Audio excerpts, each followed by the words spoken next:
I think this is the one that J.B. Bauman said I did a good job on. Shows the puck right there scoring. Somebody lost their contacts and they're looking for the contact.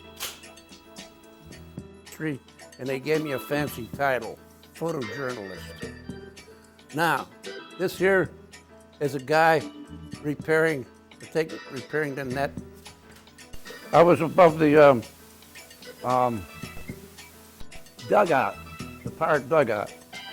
I was right there, and I photographed it. It was a reflex camera. The image would come in the lens, hit the mirror. The mirror had to come up, and the curtain had to slide over.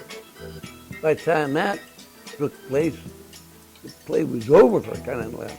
So you'd wait just when the guy was approaching second base, and you pulled the lever, then you got the action.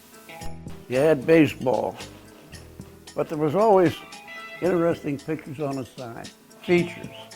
This one here are the people going after a foul ball right below the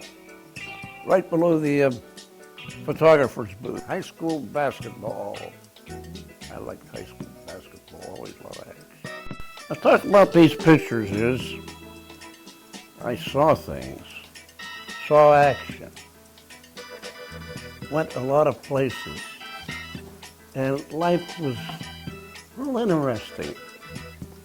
That's what made it. And also trying to make a picture different than the other ones that were made by other guys.